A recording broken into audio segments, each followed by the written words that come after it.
Good afternoon, everybody, and welcome back. Mr. Fuller, I think we might be up to Mr. Ho.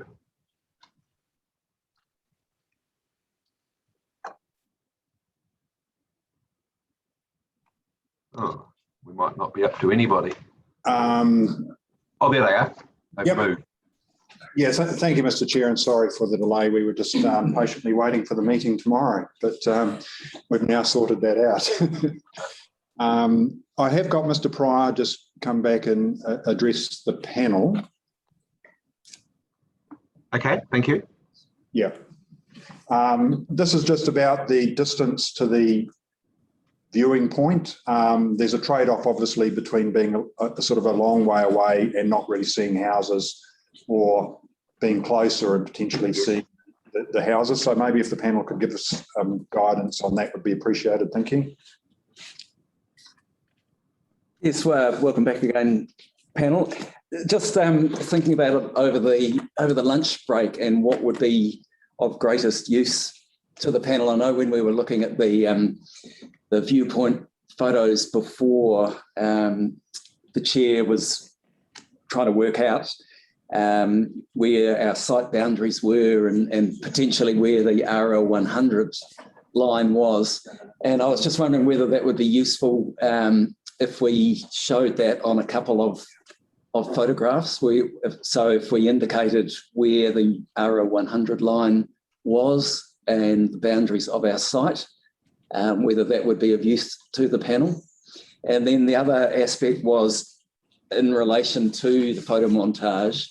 As Peter said, obviously there's a trade-off of taking a photograph from further back where it would be very difficult to see dwellings within any EPA plantings, or whether it's more useful to have a closer one, such as I think it was a viewpoint 2 that we put up on the screen. So we're open to suggestions from the panel as to what would be most useful to them. We don't know what we don't know, I suppose, is the reality of things. What we were going to suggest is that if you were to liaise with the other parties that have expressed an interest in this topic, and Mr. Lambert is one, Ngāti Tamaoho is another, Tiata is another, to the extent that rather than you provide information, we think that it would make more sense for the parties to confer as best as they can. That way we get information that the various experts have had input into and the various stakeholders have had input. We're not directing specifically who you liaise with, we'll leave that to you. But we're going to be guided by getting the best information we can, rather than us telling you to go and take a viewpoint from location X, and we're not really keen on doing that. We're keen to understand the landscape effects of the proposal. They're not 100% clear to us at the moment, no criticism intended. To the extent that experts can help by agreeing what they think is necessary, such that they can provide us with their own opinions, I think we'll take it that way. Does that make sense, Mr. Fuller? It does, sir, and thanks very much for that. And Mr. Pryor's taken those notes and we'll facilitate that. Now, in terms of timeframes, Mr. Pryor has indicated that sometimes turning the photos around in terms of montages can be, 2 or 3 weeks, so it could be a month. We're not bothered. We think it's more important for you to get it, agreed as much as you can. There's no point us getting a whole lot of photos that another party comes along and says, well, that's rubbish. You shouldn't have done it from there. You should have done it from here. That doesn't help. So we would much rather get some consensus around where viewpoints should be,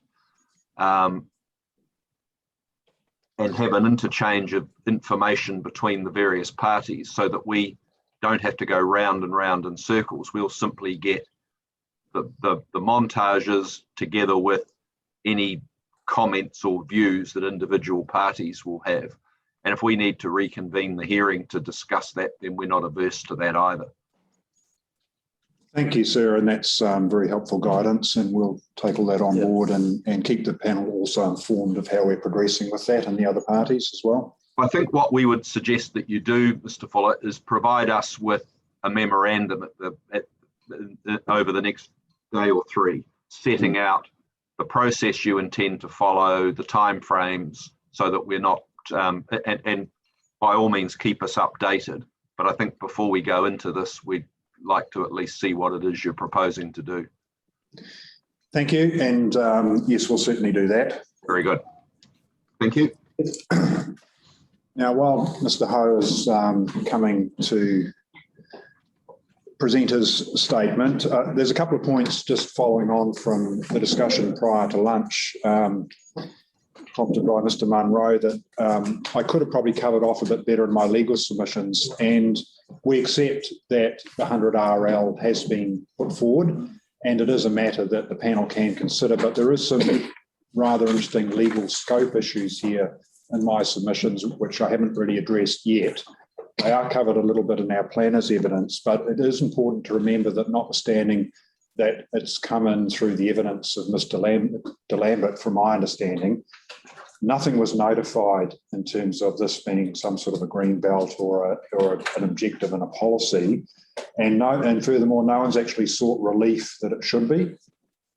So I'm not saying that it's not a consideration, but within the scope of the plan change, not even Pokeno Village Holdings, whose witness has actually said that this is an important consideration. From my understanding, there's no actual relief that anybody has sought, and there was certainly nothing notified about this being some sort of a de facto green belt or a hard line for development. And one would have obviously normally expected that to be part of the plan change, and therefore there could be a full opportunity for submissions on that point. So I think that in terms of the panel's consideration, there is a scope issue here as to how far and how much reliance they can put on this consideration that I just put on the table at this stage as an observation of how the process has unfolded. But having said that, we're happy to provide the information. I'm not saying we aren't happy to do that, but within the context of the planning process itself and the statutory jurisdiction, I suppose you might say, for adopting this at this very late stage through a piece of evidence very late in the process, there are issues in our submission from that point. The other point I just thought I'd cover off is Mr. Munro's suggestion about redevelopment. Now, if we adopt the environmental protection areas process, rest assured that the patterned green framework would be covenanted. There would be no redevelopment of those areas. And I just clarified that with him over lunch, that he wasn't suggesting that if there was countryside living or the environmental protection lots above the 100 RL, that somehow that would automatically be an open door for development in the future. Yes, there may be some development in the future. He's right. The planning context changes. It is dynamic. But in terms of the important patterns that we would be restoring, if they're in covenants, unless the council agrees or QE2 or whoever the covenants are in favour of to unwind those covenants, they are there forever. So effectively those green patterned elements could become part of a long-term green network in the higher parts of those landscapes. And the third point, I suppose, which I hadn't really covered either, but I think is important, is access. It'll be quite exciting and a great recreational opportunity to be able to go from Pokeno Village through a series and a network of trails, walking, cycling, and up into that higher area in order to basically recreate and enjoy those patterned landscapes. If they remain undeveloped, there's none of the protection that Jenny Shanks will talk about will be able to be pursued. And you won't have the public accessibility that effectively roading and footpaths and trails do offer. So there are some significant benefits of enabling some very discreet, well-managed and controlled development in those areas, as has been proposed. And that's probably a good segue now for Mr. Ho to address for CSL his evidence on that development in those upper areas. Before you do that, can I just ask you about, you've raised the question of scope. Yes. And I've just gone back to the Section 42A report. There are a number of submitters that oppose this rezoning outright. as I understand it. So surely the extent to which something is reduced in scale, whether it be in relation to the 100-metre RL contour or something else, isn't that within scope? The main issue of scope, sir, I was raising in terms of when we start to talk about this 100 RL as if it's some sort of a green belt or almost like it's a provision in the plan. We've just observed that there isn't any provision in the plan. If it was really intended by the council that this should be some sort of carry forward of the earlier strategy in terms of implementing it in the district plan, we would have expected this to be zoned a different zone, for example, which was open to the council to do as an open space zone, for example, the 100 RL right around Pokeno. That's from a policy perspective, what I'm suggesting would have been entirely appropriate if the level of protection that it's now being suggested should be afforded the 100 RL line was really of that much concern to the council. But taking your point, yes, there are opposing submissions. I'm not saying it's not within scope to reject the relief we're seeking, because some people have done that. But what I'm just urging the panel, I suppose, to do is be mindful of the way that this 100 RL line has sort of come in through evidence and wasn't really part of the notified plan and is not part of any submitter's relief in terms of having any real planning basis within the unitary plan, within the Waikato district plan review process. I mean, I take the point you're making, but isn't the reality that this proposal has come about as a result of a submission by your clients? This rezoning proposal wasn't part of the notified plan, and you know, you wouldn't be. I wouldn't have thought the council would be going to the effort of trying to put a let's call it a green belt in place for an area that, according to it, should be zoned rural. The whole question of the 100 metres has come about because of those rezoning proposals, hasn't it? Yes, I take your point, sir, and that is probably a valid point. Yes, it is in response to Havelock is the other area affected, I think. But having said that, sir, I mean, in some ways, I would have thought because these submissions that have been made for CSL to include this land and also for the Havelock, they're certainly on the plan change. There's no doubt about scope there. That if I still think there is a point, sir, and I'm not saying I'm not wanting to criticise the council, but if it really from a policy intent had intended that this 100 RL was to be some sort of a protection, one would have thought, notwithstanding the fact that there may not be any zonings that are going hard up to it in the notified plan, it's quite easy to see that other people would have sought rezonings. And if it was a critical element for Pokeno, in my submission, it should have already been in the notified plan. All right. I don't need to take it any further. Mr. Koenig? Mr. Fuller, yeah, just on that point, I'm not sure a council can be expected to take that anticipatory step to think, oh, well, someone else might come in and seek a rezoning of this land, therefore we better protect this area. It's been protected up till now. The land was zoned rural. Your clients have come in and said, we want to put this into residentials and country living. So you've got a view in that context, don't you? Yes, and that's why I'm saying I'm not discounting the fact that this contour line is a matter that can be considered. But I suppose I'm just inviting the panel to carefully contemplate the weight and the way it's being treated in terms of a green belt, etc. Yes, there has been some protection of these areas because they've effectively been rural land. And I suppose the key point, which I wouldn't want to be lost, is that within the sensitive nature of the design that we're proposing for CSL, which you've heard a little bit about today, and you've got expert evidence from Mr. Pryor and from Mr. Ho, and from an urban design and a rural design and a landscape design perspective, this land can be sensitively developed and protected, and the overall outcome will actually be better anyway. So that's I wouldn't want that key point to be lost in my raising this issue of the 100-metre coming in at this stage. Yeah, okay. Just moving on to this legal protection of the green belt areas.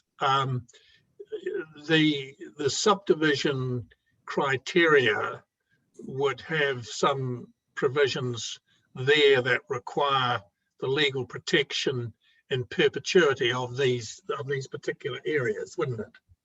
Absolutely. I mean, we would expect it, and we fully support that approach, because the idea is it's one of those situations where, yes, there's some development, but we're going to use the development beneficially to add some environmental enhancement, public access. Have you promoted a clause that could go into that discretionary criteria?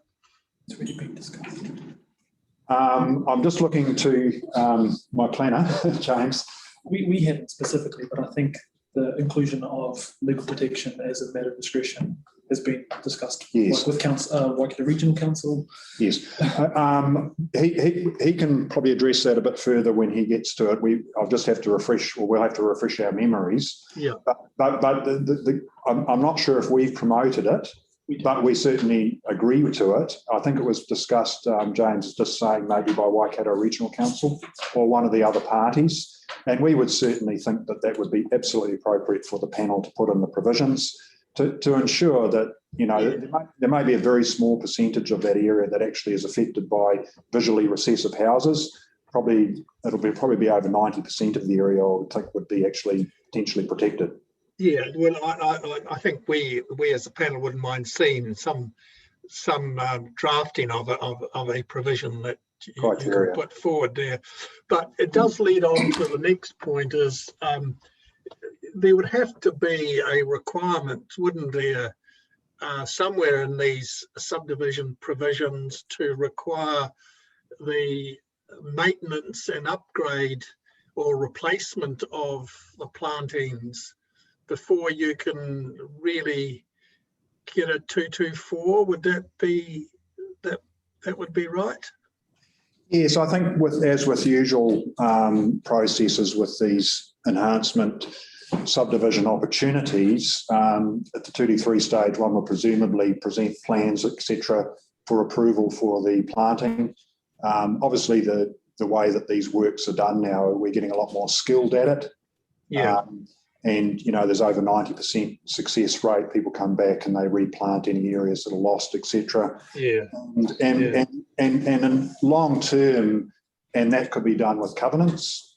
So there's an ongoing obligation for underlying landowners, particularly of balanced lots, which may, in fact, that's often the best way, is to retain most of the protected areas in balanced lots, so that the people that are coming to the area may only have a small lot, which they can manage as a lifestyle type person, whereas you can have sometimes, you know, some even farming operations or other agricultural production, but also it's often better to have the protection areas managed by a landowner who understands land management, and you can have a covenant on that to make sure that weed control is done.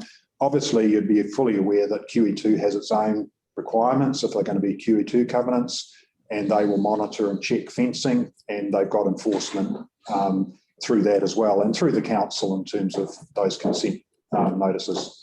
You would in many cases like this require a bond. Subdivision, which are covered in those conditions. Yes. You go on. So Bill's just reminding me also that those sorts of covenants would be standard practice with subdivision consents. Yeah. But so also are the ones I've seen that require a bond to be posted too, to ensure, gives council some security that at least what you're proposing gets done and becomes sort of self-perpetuating. In other words, it once it's established, it can be easily maintained. Yes, I mean, obviously the council doesn't necessarily want to have to intervene and use bond money for these works. I think we are getting a lot better at understanding what's required. There's a lot more people that are specialised in doing planting and maintenance. But yes, I mean, my clients would be quite happy to agree to bonding at appropriate levels, should that be required, to give the council confidence that the work's going to be done. There's no issue with the work needing to be. I think the fear that the council would be that it's all very well promoting these areas, but when they don't get established properly, and council's got to come in and try and enforce the covenants, and so it becomes a real issue for the council. It can be, sir, but I suspect it's actually not as much of an issue as sometimes is made out, particularly in Auckland. You'll be aware of the cases, the Cabra cases, and the rural provisions in the Auckland plan, which have just recently become operative, of 11th of June, I think. But the court invited the parties there to go and visit sites where allegedly there was non-compliance and lack of follow through with these developments, and the council got its chance to put sites up and others, and they went on a helicopter and had a look at them all. And at the end of the day, the court said, well, yes, there may be one or two issues with a couple of broken fences and things, but overall, it's still a good method, and we endorse it.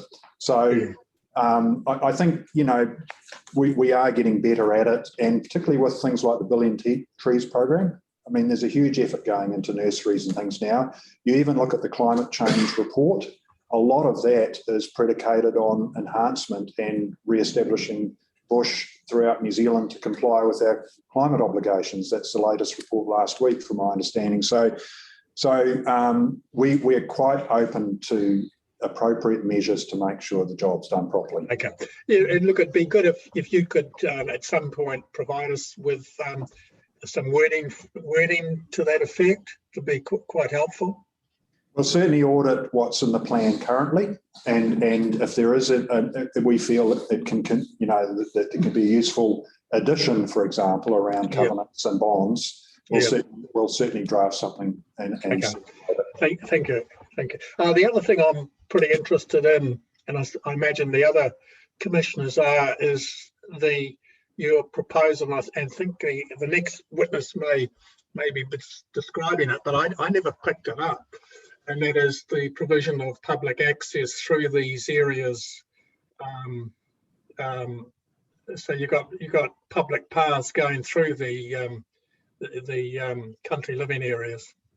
Yep.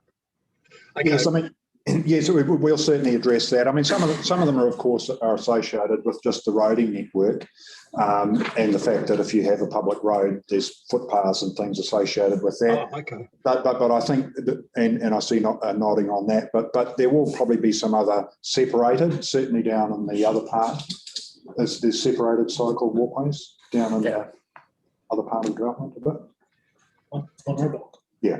Right. So just to confirm, for the Munro block and the other residential areas, that master plan provides separated walkways, cycleways associated with the stream protection areas and wetlands, so that there is, you'll be able to basically walk or cycle to town without going near a road. So that's all provided, and we could extend that up into the higher area, into the CSL environmental protection lot area. All right. Okay. Thank you. Very good. Thank you. Thank you. Mr. Ho, please. Hi. Good afternoon, Mr. Chairman and the panels. Hi. So my focus will be looking at providing a summary of evidence for the proposed western expansion from Hallesley Road on the subject site for CSL Trust and Top End Properties. I think good urban design outcomes are achievable if the overall proposal follows the urban design protocol as per the Waikato urban design guidelines. We, in the previous submitted urban design report, we looked at developing, the majority of the development is at the lower areas on the close to the existing and notified residential zone. at the eastern and southern boundaries. So a variety of the residential lots with a mixture of housing styles been proposed in the master plan that try to respond directly to the natural landscape and the existing development of the neighborhood. So the remaining, I guess the focus that we've talked about, the countryside living areas, that occupy more than half of the site as we looked at, and we are talking about 50 hectares of land there. That includes the SNA and with SNA area. And James, can you bring up this 3D model? I'll just share the screen. Yeah. Just want to show one of the 3D model with the that's included in the original urban design report. The topography was modeled based on the actual site survey data. And hold on, just let the screen bring up first. Okay, it's come on. Sorry. We can't see it yet. Yes, we're just loading it up. We couldn't share it for some reason, but I think Here we we can. go. It's coming now. Thank you. Actually, that's helpful. It's Can you see it? Can you? Because we can't. now we can't. The screen has become the main. I don't know if anyone else can. I can. We can see it very well, thank you. You can't see from here. Here we go. Right. So Now we can't see it. It's because I didn't drag it. We've just got someone else working on that text, so we'll get there, sir, if you can just. So yep, we can see it as well. So right. So as part of the original urban design report, we have modeled the whole site based on actual site survey data. And what we were trying to show here is, to put it in context, the main residential development that occurs at the lower part of the site will be connected to the Monroe block at the lower catchment areas. And there are three big areas where SNA occupies in the middle of the site. That provides, from an urban design perspective, that it's made available to the immediate neighbor and the public to access to those areas. And that provides a natural screen to the upper area towards Ridge Road. And that area we have been proposing to rezone into countryside living zone, and further, we are supportive of the EPA approach to basically look at whether we can further enhance those areas by adding additional green space to provide screening of the low density present where the country style livings are designed for. And from our perspective, the countryside living area is primarily designed for lifestyle property, like mainly single story on a section that's more or less at least 5,000 square meter plus. And that upper area we're looking at it's about 50 hectares, and we have proposed for 55 lots, which I think that's provide like a lot of separation between dwelling, as well as if you look at it from the main residential area along Helenslee Road, they are, because of the density and the amount of existing vegetation and more plants to be put into the environmental protection areas, that would help screen the proposed lifestyle property at the backdrop. And the site itself's got some very interesting natural features around at the top part of the site. And we acknowledge that, and we believe those area can be further enhanced and to provide some interesting and to make the site to be more accessible for the general public and the immediate neighbors. And I think it's good because currently it's sort of within a privately owned section, but the more I think a lot more resources can be thrown in to preserve the area and to be made accessible. And it's just, it's a natural approach to I guess to connect the lower part of the site to Rich Road more or less, because that helps with the residents in the community to be able to access Rich Road, apart from just using the motorway as the primary access. So,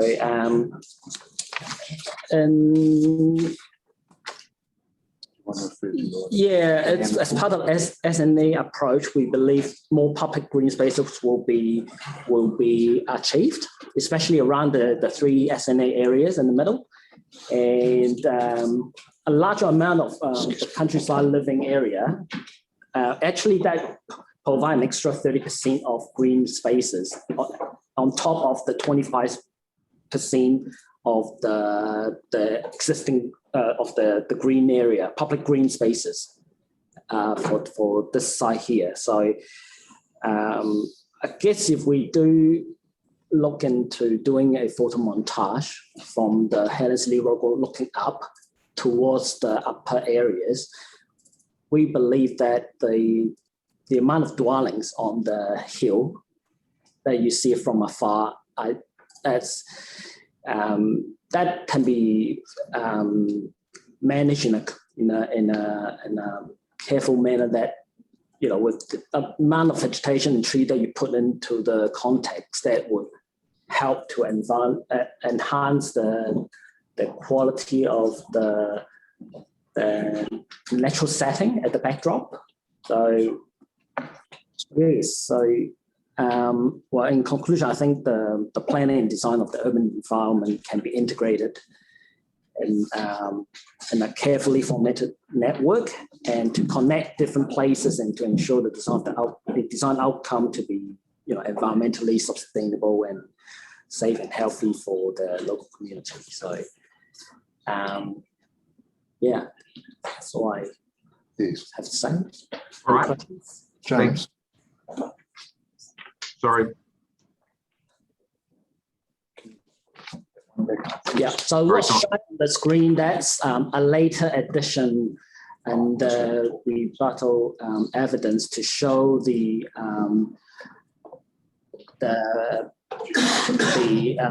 EPA overlay on top of the proposed countryside living areas. And we were trying to look at primarily and most importantly around the center where the SNA are, and connecting and to create a leisure pathway throughout the site so that general public will be able to access the upper areas on this property, and with the intention to minimize the amount of road going up to Rich Road.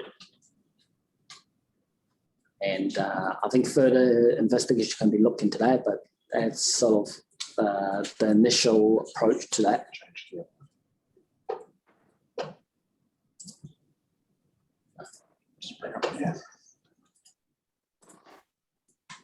And from a management perspective, I think it will be better to have to look at that upper area to be rezoned to countryside living, because of the fact that there will be there'll be landowners that will be looking after those EPA areas, areas that are protected by the EPA approach. And yes, I think the 3D model sort of speaks for itself as to that's obviously not showing the extra amount of vegetation that we want to put in the proposed countryside living area, but it's just showing as per what's there at the moment with the 55 lifestyle sections on the upper area compares to the proposed medium to high density present at the eastern southern side along connected to Hellensley Road, just to show the contrast really. Yeah. Right, is that, sorry, are you still going? I'm just not clear when you... Thank you. You're finished. Okay, let's see if there's some questions for you. Mr. Fulton? Yeah, just looking at that, and we did discuss briefly this morning about going and retrospectively increasing the density of that country living zone. It looks rather difficult to me to think that that could actually happen. Do you have a comment on that? This is still high level concept, and but we the engineers, I believe, have already looked at the amount of roading to be placed at the upper area on the site. For infrastructure, for wastewater and stormwater disposal, that will be dealt with on site, and the size of the section should be sufficient to cater the need for the proposed dwellings. So it won't be connected to the proposed public drainage system as they are for countryside living, more or less. So I don't see there's a huge difficulty in developing the upper areas for lifestyle properties. I think the question was with the geotechnical constraints. Right. There's actually a limited number of building platforms, so you couldn't really redevelop a lot more development there in the future because it would just be unstable. Is that? Yes, that's probably will be the case, and we need to look further into that. But this is sort of, the proposed number is still indicative at this stage. And I was trying to, if we do allow to do countryside living, divide it into, we zone that into countryside living zone, then the minimum will be 5,000 square meters. So more or less will be about 55 lots, but we need to look into that further, and then from an engineering perspective, it might limit the number of dwelling anyway, so it won't be as much as 55, but maybe 40. So we're not too sure at this stage. Okay, thank you. Thank you. Ms. Teaho? No, I don't have any questions. Thank you. Ms. Gibb? No, it looks interesting the way you've, obviously it's just a pictorial, it's not definite, but is that multi-level dwelling in the bluish colour in your proposed picture? Yeah. Yes, there. These were originally proposed for local shops, and the high density area that we are looking at is around those shops at the back. Yes. And on the other side of the road, and that's the main area. Okay. So, yes. Yeah. Okay. Thank you. Thank you. Ms. Sedgwick? Thank you, Mr. Ho, for putting that up. That's really, really helpful. Just a query on a comment you made about the SNA would provide a natural screening. Are you meaning for the people living in the bottom, more dense area, that they would be screened from, or the top screened from the bottom, or the bottom screened from the top? Either way. The top screen from the bottom.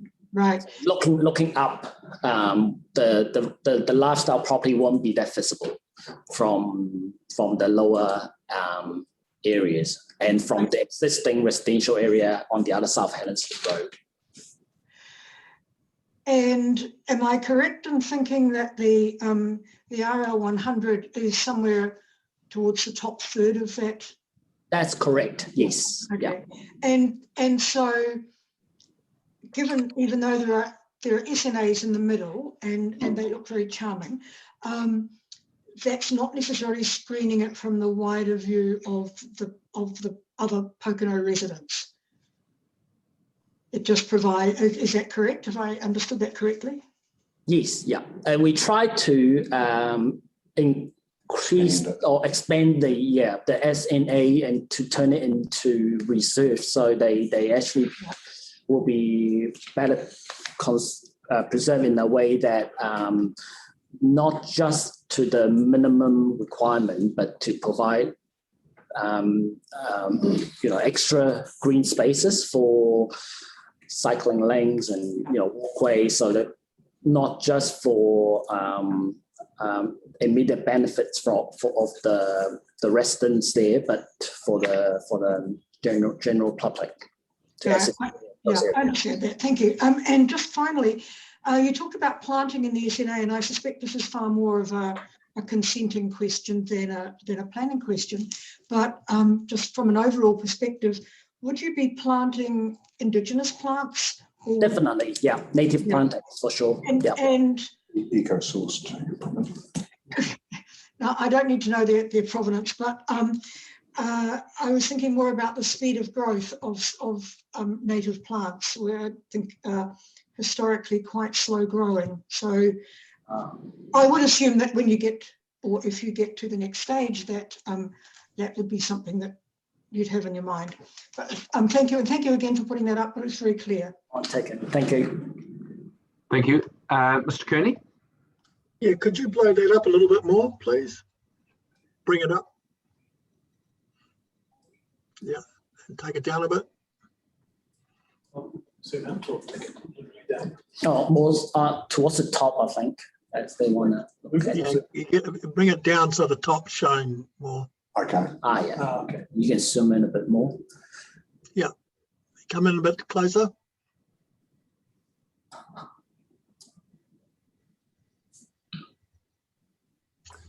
Okay.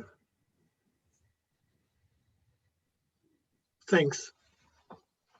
So I suppose just to be clear, that wasn't the EPA approach. That was just that was just a 5,000 sort of square metre subdivision. So if we went to the EPA approach, it would be more sort of hamlet clusters of houses and protected green space. And yes, as Billy has said, that doesn't show the full extent of the SEA and other protection corridors that would be proposed.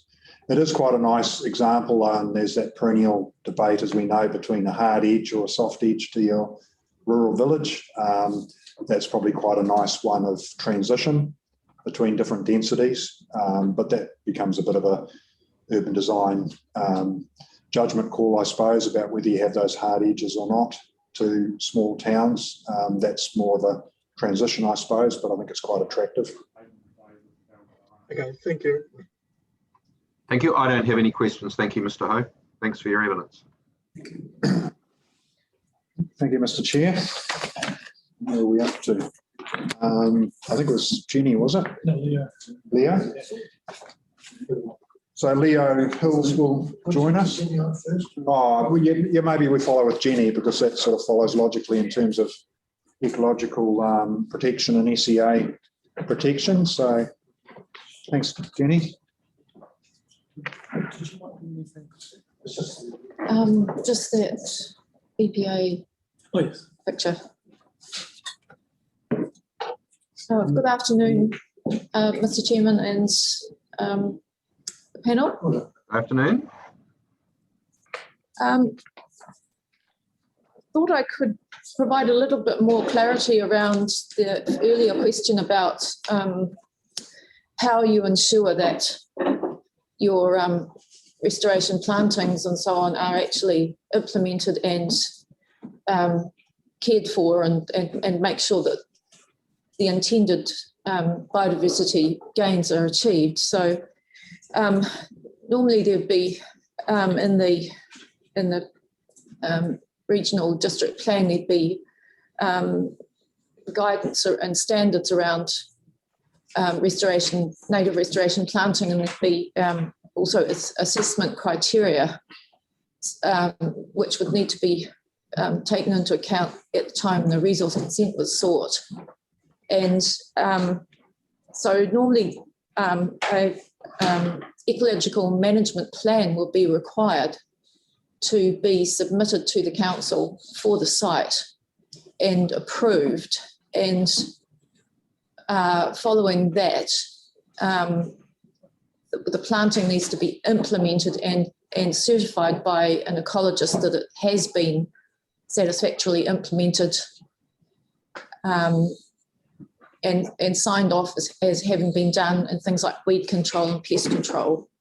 And then the resource consent conditions can require that there is a monitoring report done by an ecologist each year. And finally, prior to Section 224 sign-off or return of any bond, there would be a final certification report to say that the standards required for that restoration planting have been reached. So there can be and should be quite strong resource consent conditions and provisions around that planting to make sure that the intent of it is actually achieved. So I just want to clarify that those things are happening all the time now, and that's what would happen in this case as well. And there would be a requirement for, as discussed, a legal protection on all of that, so that it's protected in perpetuity. So if I just clarify that. I'm just going to make a few comments about the Munro block, because I think there are fewer sort of issues around that, but just from an ecological perspective, with the Munro block, the cessation of grazing and horticultural cultivation on that block will have immediate beneficial effects for the ecology, just in terms of improved water quality and reduction of stream bank instability and mobilisation of sediment. Also, the riparian planting will have multiple biodiversity benefits in terms of protecting the stream, intercepting rainwater and facilitating infiltration, providing ecological corridors across the site and protecting the key ecological feature of the Munro block really is the Tani Te Whiora stream and its tributaries there. So the proposed riparian planting is important in achieving that. This proposed large stormwater ponds also have considerable capacity to provide habitat for some of our threatened species that we have around the Waikato, including things like bittern, which are known actually to migrate quite widely from the Whangamarino swamp, which is their stronghold. So there's capacity there to provide additional habitat for them, which is actually very much needed.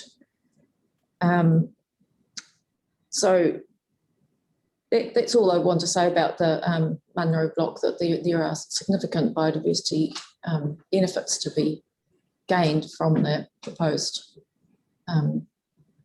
riparian protection and protection of wetlands and existing vegetation, all of which will be captured within the proposed ecological corridor plantings. If we move on to the CSL top end block,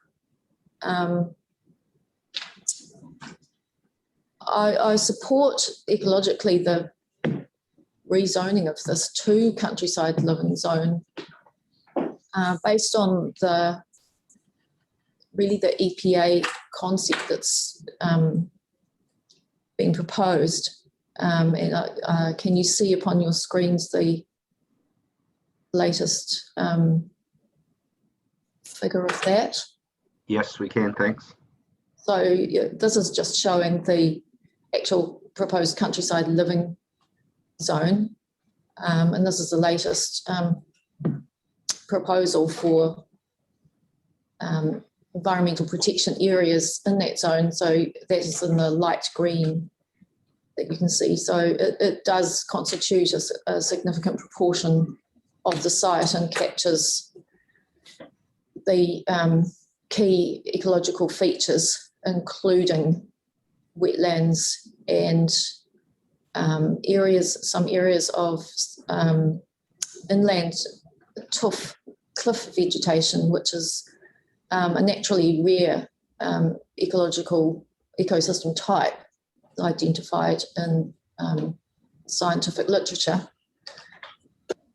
So the protection of these rarer ecosystem types is very important and is a key benefit of this EPA approach.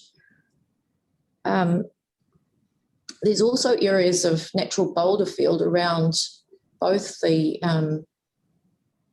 countryside living zone area and the residential area, and the boulder field is also proposed to be protected. And that is another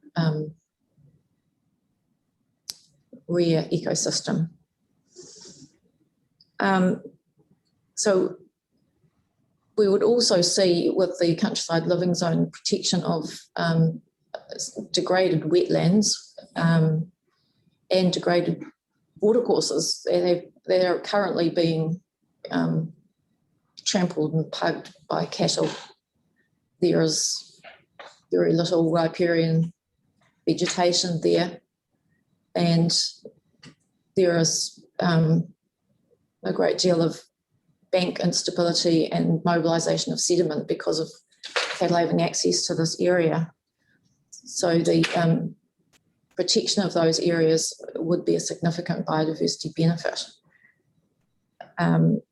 Also, the protection of the kahikatea forest in the middle gully. Parts of that are fenced look very good and they have an understory. The parts that are not fenced actually look quite poorly, and the trees are actually in quite a poor state. I don't know, James, could you bring up some of the photos from CSL? Yes, CSL, the photos. The primary evidence.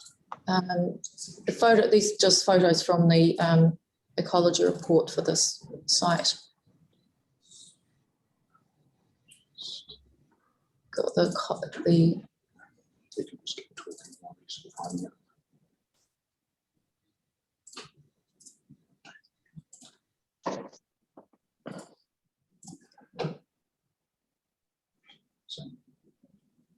yes, so zip right to the back, James, if you can.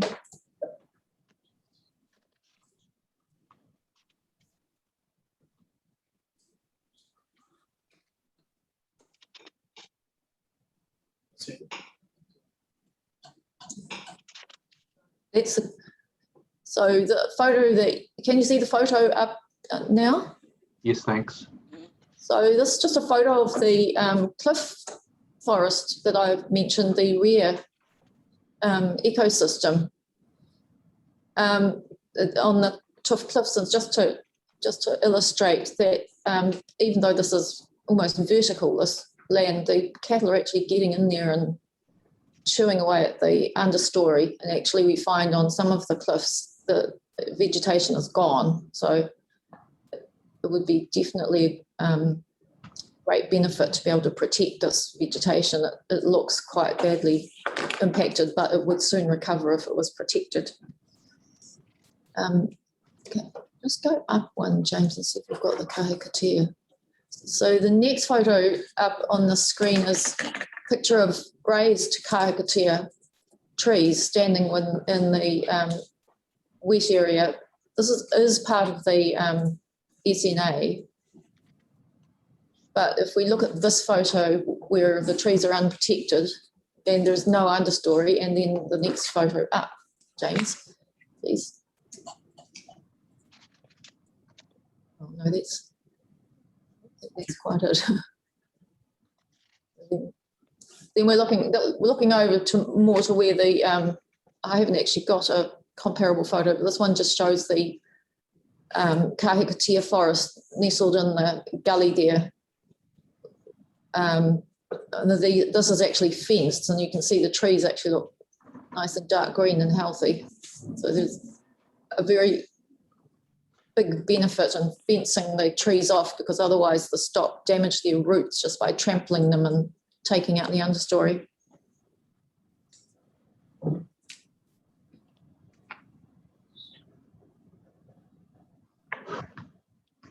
So referring back to the countryside, proposed countryside living zone, there is a great benefit and ecological benefit in planting those very steep slopes.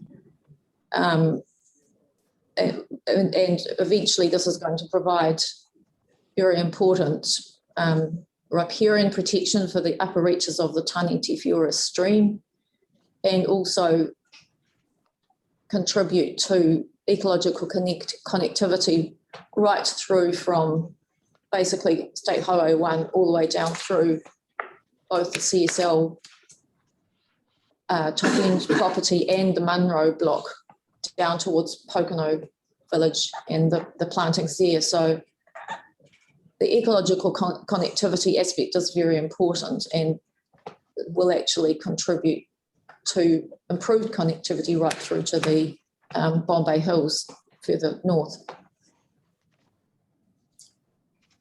Other aspects of the proposed ecological protection is maintenance and improvement of fish passage, so that native fish can move both up and down the watercourses.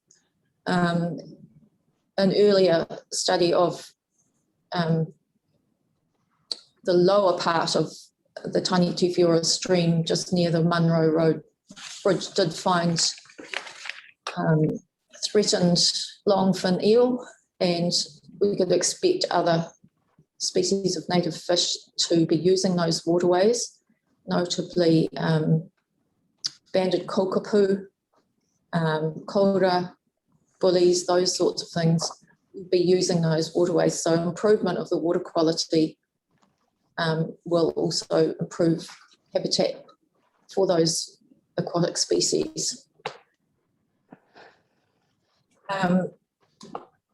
So overall, the proposed ecological enhancement would offer significant biodiversity benefits, and it also would align with the current National Environmental Standards for Freshwater legislation, the National Policy Statement on Freshwater, and the National Policy Statement on Indigenous Biodiversity, which is in draft form but is due to come out soon, in terms of identifying and enhancing areas of degraded wetland and Indigenous vegetation. So in summary, I think I would say that the improvement of the catchment of the upper Tani Te Whiura stream and its tributaries is a very important biodiversity benefit, because it's the headwaters of these streams that really need to be protected as a first step to improving the water quality and aquatic habitat values for the whole stream further on down the catchment. In terms of concerns about the Waikato River, the Mangatawhiri Swamp and Wangamarino wetland, I would say that what's proposed in terms of stormwater management, riparian planting, and the controls and regulations that already exist in the Waikato District Plan would ensure that there are no negative downstream effects on those important ecological features. Thank you, Mr. Chairman. Thank you, Ms. Shanks. Ms. Gibb, do you have any questions? No, no questions, thank you. Ms. Sedgwick? No, thank you. Mr. Cooney? No, thanks. Ms. Tiaho?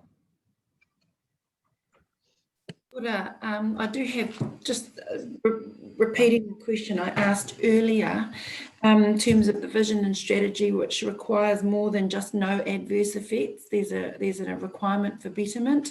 It's kind of implicit within your evidence, but you don't actually explicitly say anywhere that there is betterment and that the vision and strategy would be given effect to.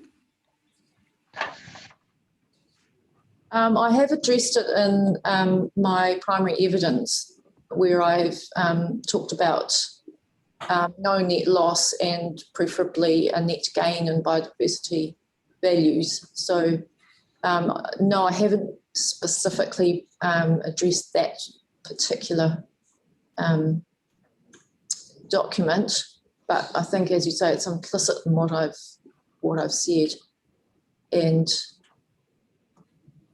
you definitely expect that to come through in any resource consent application where there was an environmental management plan to be provided. It would be expected that you would definitely address the issue of what we would call no net loss or biodiversity improvement. I guess I would say these days we work with what we call the mitigation hierarchy, which is to avoid, basically based on the RMA, avoid, remedial, mitigate, but there are 10 principles in that mitigation hierarchy which seek to ensure that there is no net loss of biodiversity and if potentially a gain. I guess I just assume that that's what we're aiming for.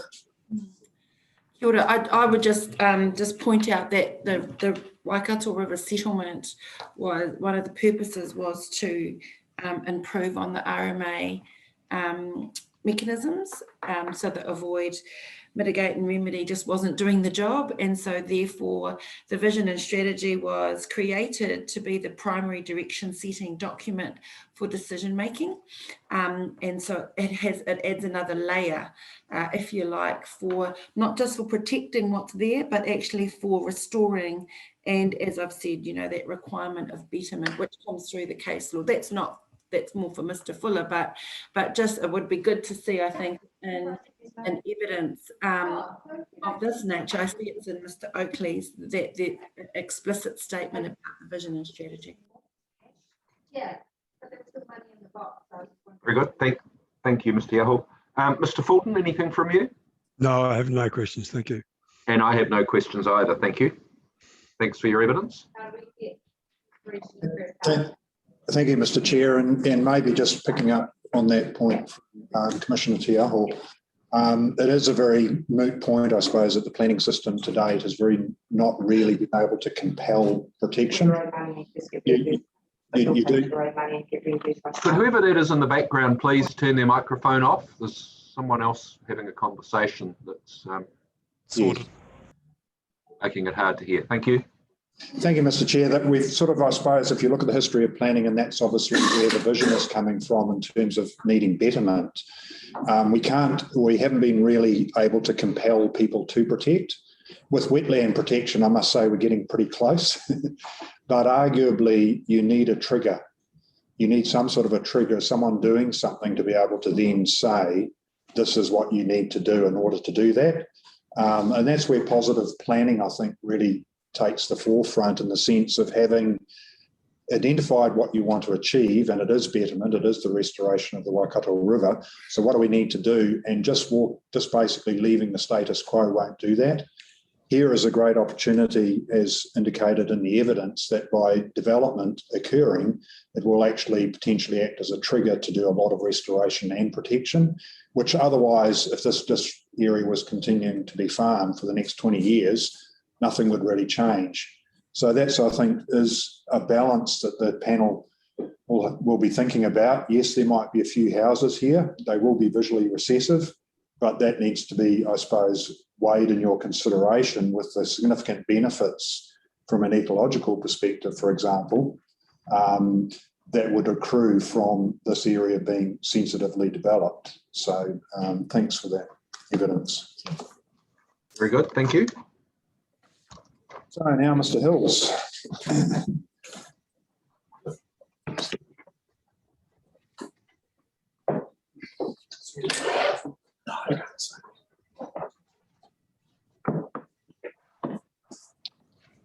Thanks, Leah.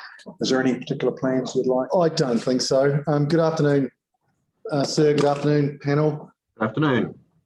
I haven't got a lot of, I don't think I'll put any up on the board on this. What I will say though is I've obviously got two sets of evidence for the two different sites, but they're effectively, barring a couple of things regarding Ridge Road, they're effectively the same.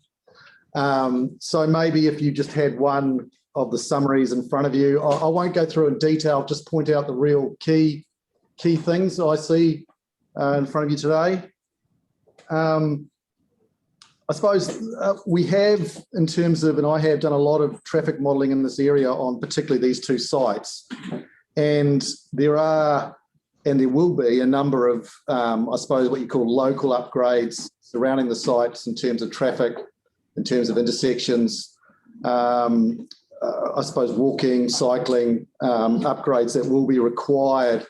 And I don't think that's a huge amount of dispute. I think the main issue, I guess, that's come through, and not so much in the 42A report, in that I think myself and the author of 42A report are entirely aligned, more in regards to Mr. Edwards in relation to the PVHL, is, I guess, more in relation to the cumulative effect on, I suppose, the wider network in Pokeno and potentially beyond.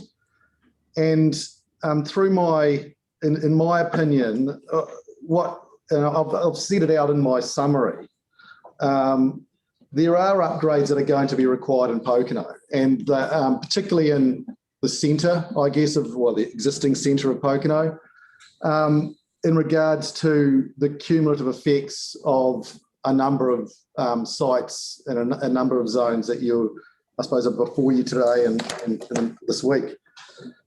The exact detail of those, and in my opinion, can't be determined until we know exactly which zones are going to be rezoned, and therefore, I suppose, look at the exact nature of that upgrade. But more than likely, they're going to be some sort of signalised or roundabout intersection upgrade in the centre. And in terms of those upgrades and those fundings, because they're associated with a number of different zones and not specifically one, I consider they can be considered in funding or funded through a number of mechanisms, one of which there can be some subdivision consents, but more obviously development contributions and targeted rates. And that can come through the council's long-term plan as they develop in the years to progress. And I suppose one comment I will make is, even though we've obviously looking at a lot of, I suppose, a lot of different areas, it's not like they're going to be developed tomorrow. There's going to be a progression over time, which enables council, I guess, to react and change their long-term plan, which gets updated every 3 years. I believe one's actually this month, I think, is the latest update coming through. So that just will progress through, I think. And I suppose the key thing from me is that there are, in my opinion, detailed engineering solutions that can cater for this development in Pokeno. Pokeno is rather unusual in a way, in that it's got very good accessibility to the motorway network. One could argue almost too many ramps. But it's quite unusual in that regard. It's not just one set of motorway ramps in terms of car travel, but also it's starting to develop, and in terms of public transport, I know there's been a recent development in terms of allowing, there's There's a new bus that links Pokeno up to Pukekohe, which has only just recently occurred. And I think that shows a progression not only in private car, but also public transport, which will continue to occur both in this area and in the South Auckland area in particular. Even projects such as electrification of the rail network, new rail stations at Drury, which I think will all be, relatively accessible to the Pokeno site and Pokeno area. So that's probably, hopefully, a good summary. And obviously, I'm more than happy to answer any questions you may have. Thank you, Mr. Hills. Let's see if there are any questions for you. Ms. Gibb? No, thank you. Ms. Sedgwick? Yes, just one. Am I correct in understanding that subject to further assessment, all traffic will have to travel up and through the subdivision for a reasonable time? Sorry, through the could you? So thinking of the access into the subdivision, I note that there was no appropriate location, or potentially no appropriate location on Ridge Road to come into the subdivision from down. I understand, yes. So I've been up to Ridge Road. There would need to be some upgrades to Ridge Road to get a proper public road there. So yes, that could be a potential that it could, in the early term anyway, have access just through the subdivision through Hellensley, and then as development occurred, could go up to Ridge. But Ridge would need some upgrades in terms of the intersection for sightlines. Thank you for that. Thank you. Ms. Tiaho?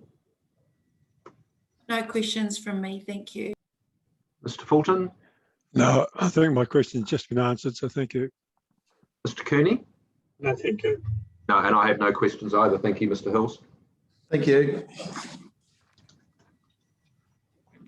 Thank you, Mr. Chair. Who would have thought traffic would have been fairly brief? So now we've got Mr. Oakley for planning. So he's basically the last witness today, unless there's any further questions of anybody that you've had. Mr. Birch is still here.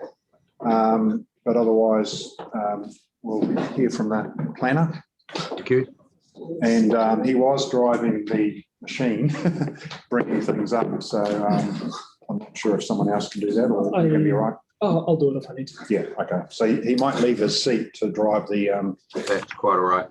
Drive the screen share if we need it. Good afternoon, independent hearing panel. Good afternoon. So just summarising my evidence, like Mr. Hills, the pieces for the Munro block and the CSL block are similar. Obviously, both of those rezoning proposals have some key differences, which I'll reference as necessary, but I intend to sort of address them as a whole, like the rest of the expert witnesses have been doing.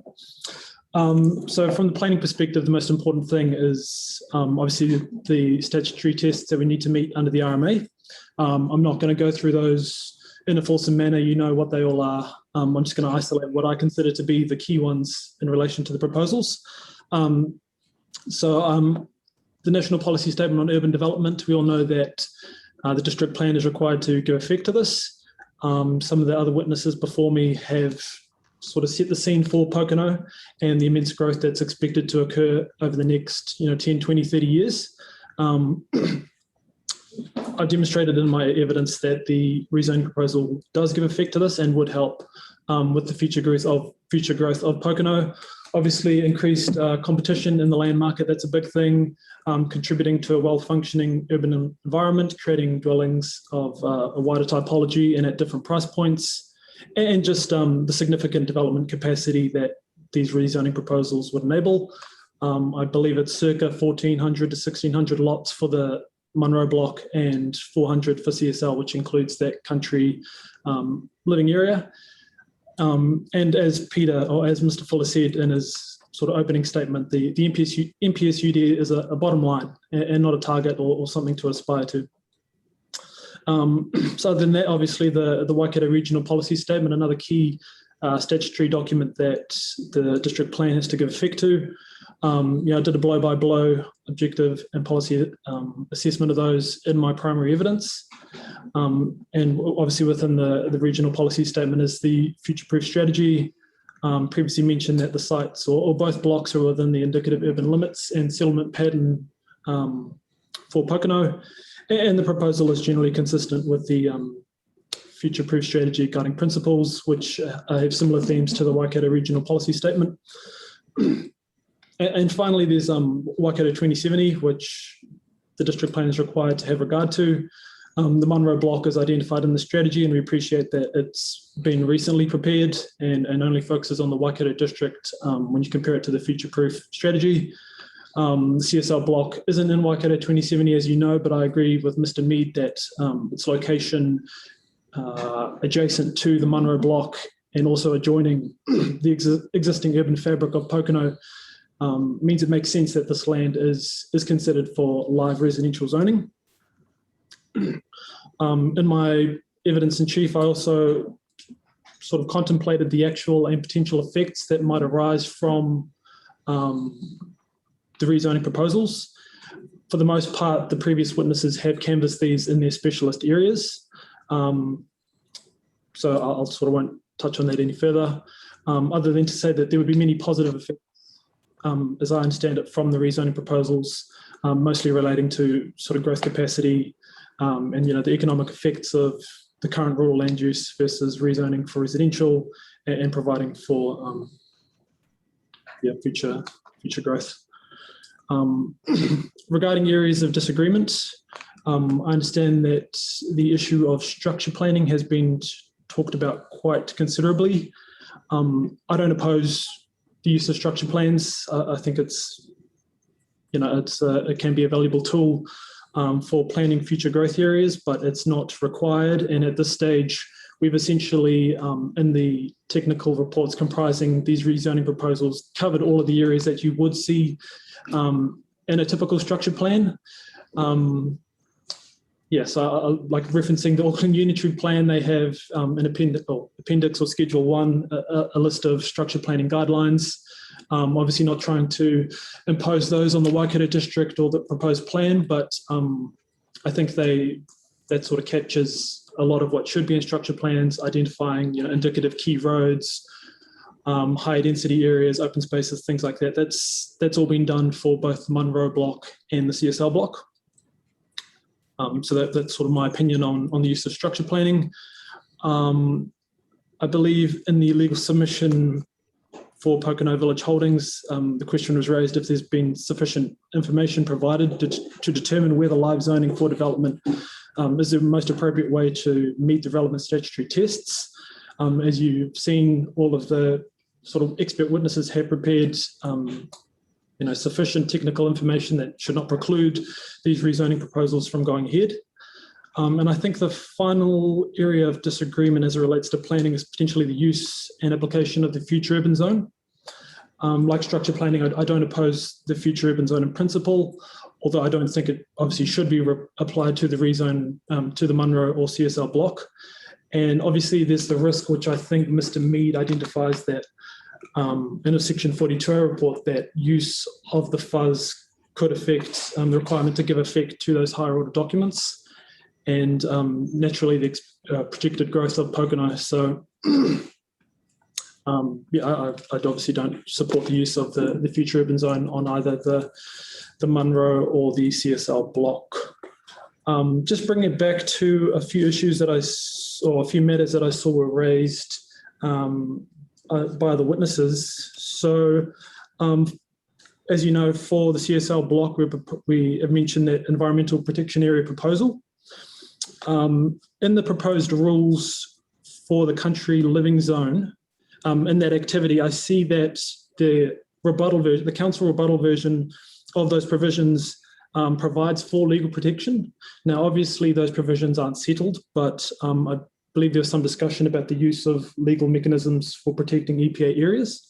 I think that came through in the submissions for that hearing. So it's currently captured in that activity. Previous hearings, Yeah, exactly. The residential hearing.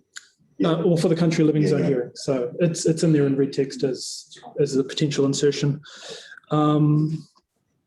On the potential further development of country living zone areas, I don't disagree with Mr. Munro that this is something that has happened and will continue to happen. But for the CSL block, obviously the underlying topography is a big, I guess, barrier to potential future development. We all seem to recognise that. And I guess you have to look at the function of the country living zone. I mean, it's not the village zone where I understand in areas like Tuakau and Te Kowhai, once services become available, you are able to subdivide to a higher density. The country living zone isn't that. It is a strictly rural zone. It's a rural lifestyle zone, whereas the village zone lends itself more to future development of that scale, as evidenced by Tuakau and Te Kowhai, which provide for that. And on the vision and strategy for the Waikato River, which Commissioner Te Aho has mentioned, so I did assess that in my evidence in chief. I can't remember. Yeah, it's in paragraph 56 to 61. So I did address that specifically when I was doing a blow-by-blow assessment of the Waikato Regional Policy Statement provisions. Regarding betterment, I think that has been captured by Mr. Moore and Ms. Shanks. As Ms. Shanks said, I think just a pure change in zoning is something that would sort of result in betterment for the Waikato River, which is the ultimate receiving environment. Currently, the land is used for rural production purposes, and I think whilst rezoning to residential would obviously result in an increase in impervious area, there are opportunities that Mr. Moore has mentioned as evidence about, water sensitive design, achieving hydraulic neutrality, water sensitive design, use of rain gardens, permeable pavers, just all of those sort of standard sensitive approaches. And I understand that the Waikato District Council has their own sort of guidelines on low impact design, which would obviously be a useful reference for those advanced development stages when actual development is being proposed and consents being applied for. So I think that sort of captures everything. Was there anything else that you understood, Peter, that was mentioned that?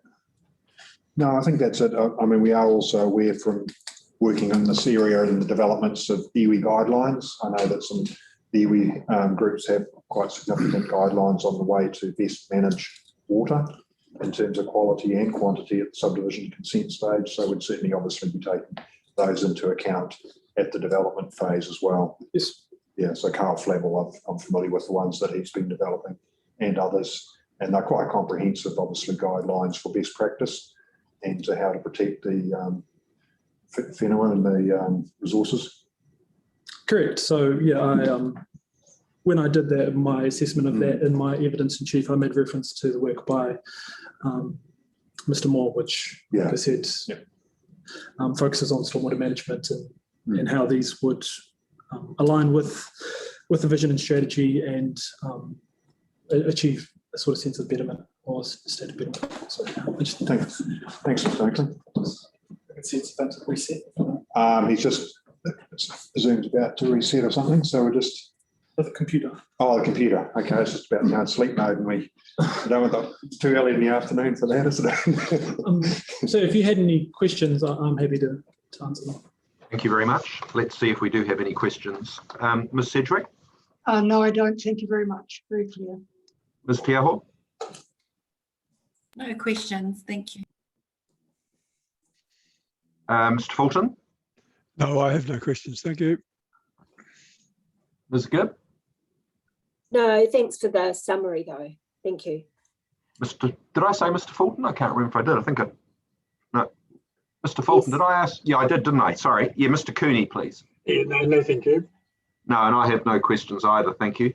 Thank you, Mr. Oakley. No worries. Thank you. Thank you, Mr. Chair. So that formally ends our presentation. Like I suggested, Sir William's still here if there was any final questions of the team.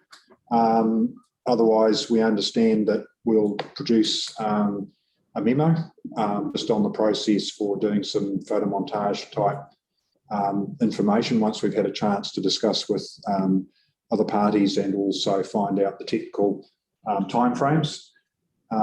And I think my other note was to just cross-check, and James just alluded to the fact that it was covered a bit, I think, in the countryside living zone hearings. Correct. But we'll cross-check the protections in terms of bonds, covenanting at that time. So we'll have another look at that again. They can't see that, but that's what subdivision land containing an EPA. A matter of discretion is illegal. Do you want you can just read that out? Just give them the reference. Okay. So further to my comments on the EPA, from that hearing, I can't remember what hearing number it was, but I see that in the council rebuttal version of the provisions, legal protection, if appropriate, has been included as a matter to which council's control is reserved over. So that's for the activity subdivision of land containing all or part of an environmental protection area, which is 23.4.11. I also understand that Ms. Foley from Waikato Regional Council raised some queries about the use of EPA, but mostly for the Havelock proposal. But in my rebuttal evidence, I made some comment on her rebuttal. So that is the reference. I think the panel heard that it's 23.4.11. But we can have another look at that too. Yeah, I think it'd be good if you could expand on that. That's pretty brief, that reference. It doesn't really mention the type of legal protection or, I've seen better ones than that. Yes, well, we're more than happy to have another look at that with a view to the points raised today by the commissioners and see if we can draft something up. We'll obviously circulate that, and other parties may wish to comment as well. Okay, thank you. Very good. All right, thank you all very much. I think that brings us to an end for today. So we'll adjourn now until 9 o'clock tomorrow, but if the panel wouldn't mind waiting online, please. Thank you, everybody. Thank you.